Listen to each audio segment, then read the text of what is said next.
Every major hospital in the country keeps the same image on the wall of its cardiac rehabilitation unit: an older adult walking. The message is consistent across decades of public health guidance: walk more, live longer, walk 30 minutes a day. That is the prescription. For a long time, it was also the ceiling. Here is what that poster never shows. After the age of 65, the human body begins losing skeletal muscle at a rate of 1 to 2% per year. That process has a clinical name: sarcopenia, and walking does almost nothing to reverse it. Walking is a cardiovascular stimulus. It conditions the heart and the lungs.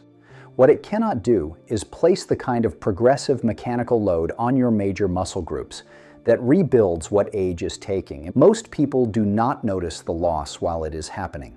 They notice what it produces. The moment standing up from a low chair requires a pause and a push from the armrest. The morning their balance felt unreliable on the stairs, and they held the rail without quite knowing why.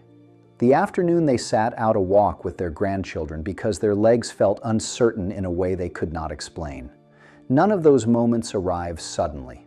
They are the accumulated result of years of quiet structural loss. And by the time the moments are noticeable, the loss is already significant. The encouraging fact, and this matters, is that skeletal muscle is among the most adaptable tissues in the human body. The right kind of stimulus can rebuild it at 65, at 75, and beyond. The science on this has shifted substantially in the last 15 years. Researchers affiliated with Harvard Medical School, alongside exercise physiologists working across Scandinavia and Japan, have moved decisively away from the idea that walking is sufficient for healthy aging after 65. What the evidence now supports is a targeted set of movements, most requiring no equipment, no gym membership, no more than 20 minutes, that produces adaptations walking simply cannot. Stronger legs, more reliable balance, greater bone density, better circulation.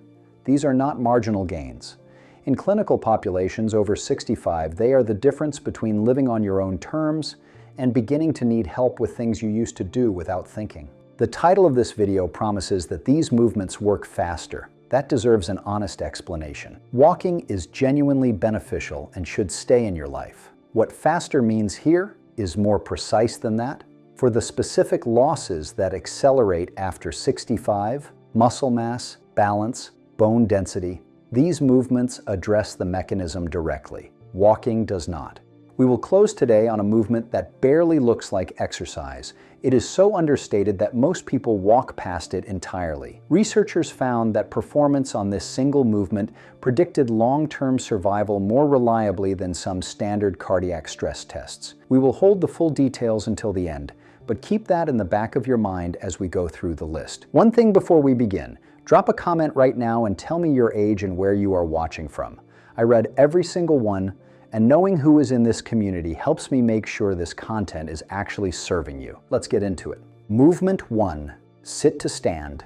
The chair you sit in every day is either maintaining your independence or quietly measuring its decline. Every time you need the armrest to stand up, the body is telling you something. Every time the knees drift inward on the way down or the torso rocks forward to generate the momentum the legs can no longer produce on their own, the body is telling you something. Most people interpret those signals as normal aging. They are not. They are a recruitment problem, and recruitment problems respond to training. The sit to stand is not a simple movement. It is a coordinated demand on the quadriceps, the glutes, and the muscles that drive your hips forward. Everything your body needs to rise from a seated position, working simultaneously. When those systems are strong, the movement is fluid and unremarkable.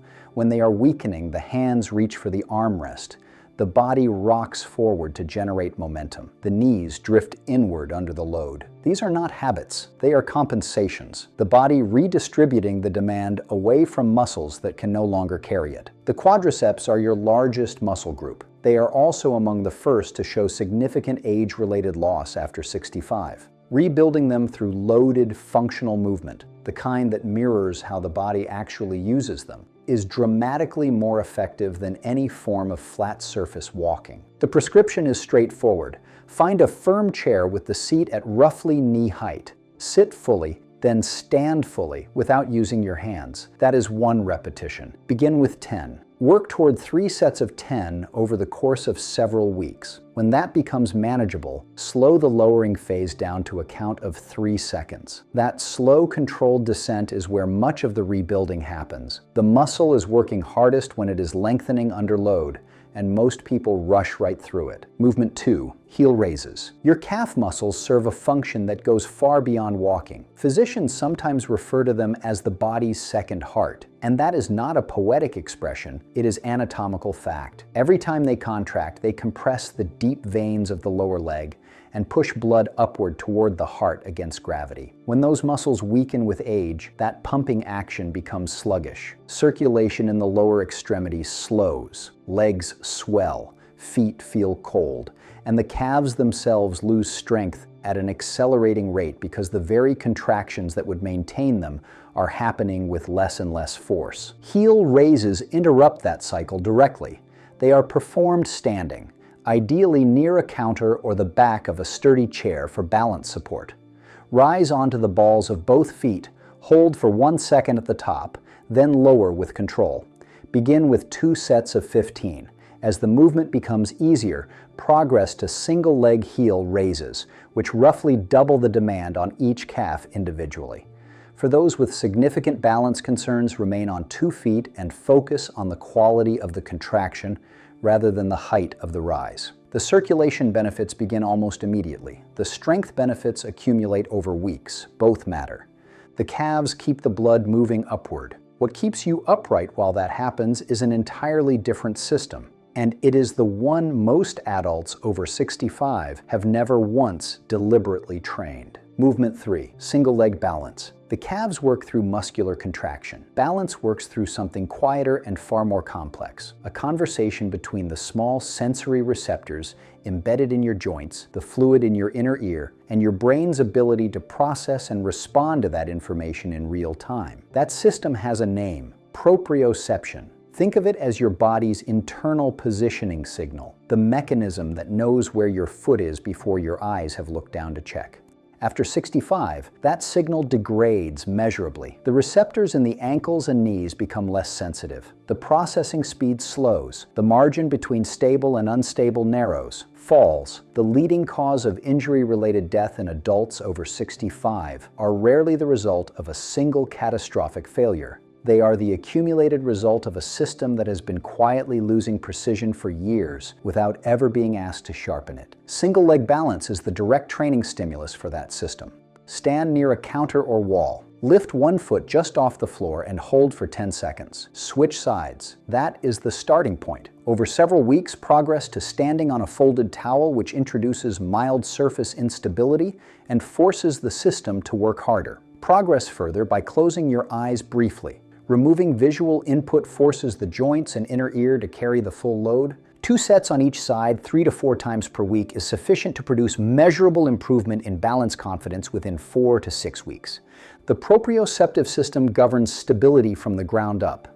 The next movement shifts the focus to something that affects how stable you are from the middle out, and it addresses a part of the body that most people have never once deliberately trained for posture. Movement 4. Resistance band rows. Japanese rehabilitation medicine has long operated on a principle that Western clinical practice has been slower to adopt. The upper and lower body do not age independently. The posture of the upper back determines in large part how efficiently the lower body can generate and transfer force. A rounded upper spine, the forward curve that develops gradually through decades of sitting, does not just look like aging. It functionally disrupts the chain of movement that runs from the hips through the core and out through the legs. The muscles responsible for holding the upper back upright sit between and below the shoulder blades. In most adults over 65, they have been in a lengthened, weakened state for so long that the person has stopped noticing the pull. The head drifts forward, the shoulders round, the rib cage compresses slightly, and the hip flexors, already shortened from years of sitting, tighten further to compensate for the shifted center of gravity above them.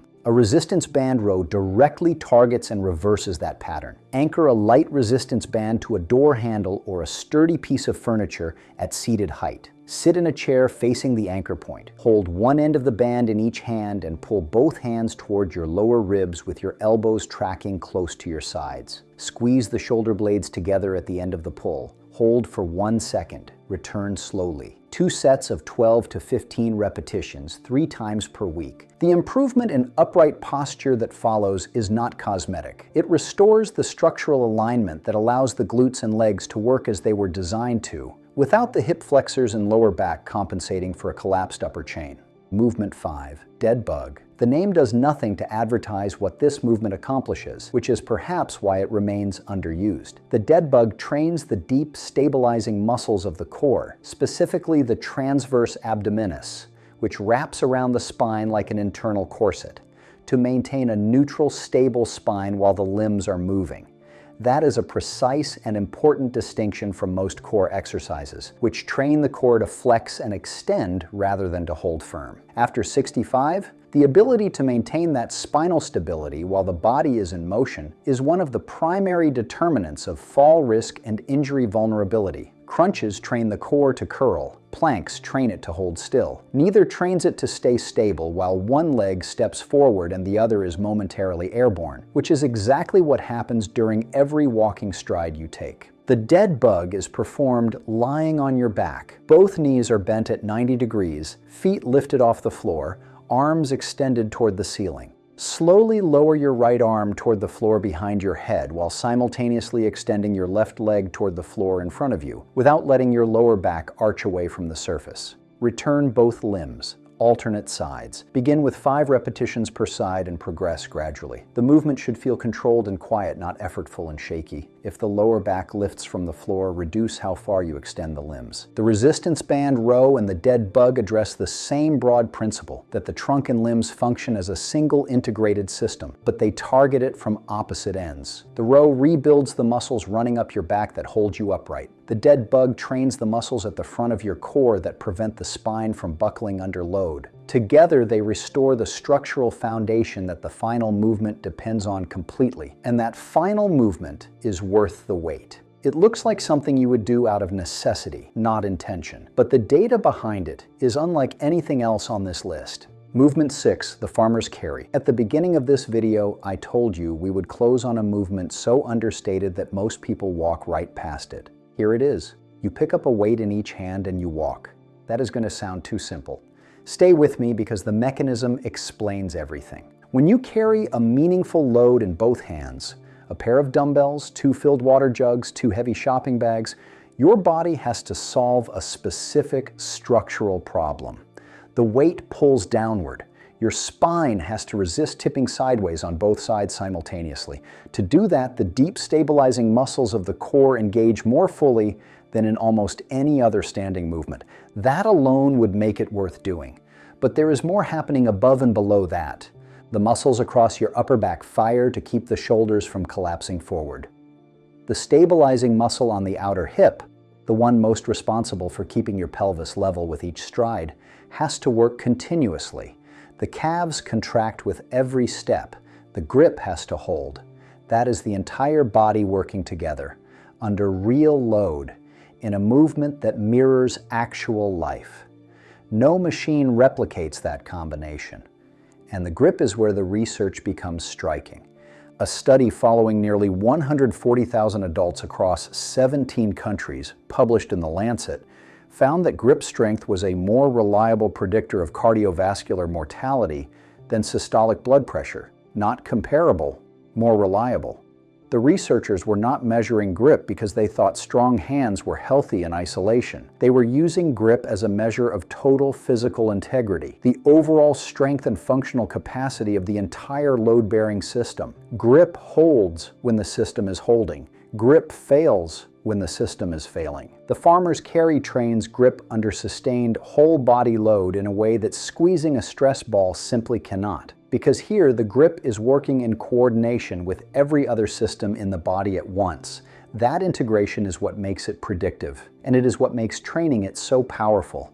Begin with a weight in each hand that feels genuinely challenging to hold by the end of 30 seconds. Not painful, but demanding. A pair of 5-pound dumbbells is a reasonable starting point for many people. Others will begin higher. Stand tall, shoulders back and down, core gently braced. Walk slowly and deliberately for 30 to 40 feet. Turn around and walk back. That is one set. Rest for 60 seconds. Perform 2 to 3 sets. Progress by increasing the weight, the distance, or both, but only when the current load feels fully controlled.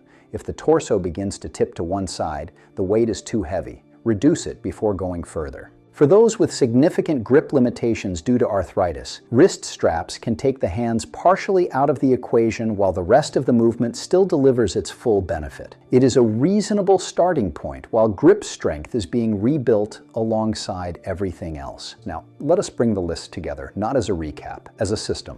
Sit to stand, ask the most powerful muscle group in your legs to do what it is actually designed for. Heel raises keep the blood moving. Single leg balance keeps the positioning system sharp. Resistance band rows put the upper back where it needs to be so everything below it can work. The dead bug teaches the spine to hold firm while the body is in motion. And the farmer's carry puts all of it under real load and measures whether it is actually working.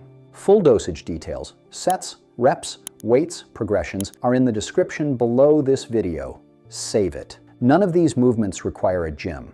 Most require no equipment. The full sequence takes less than 20 minutes.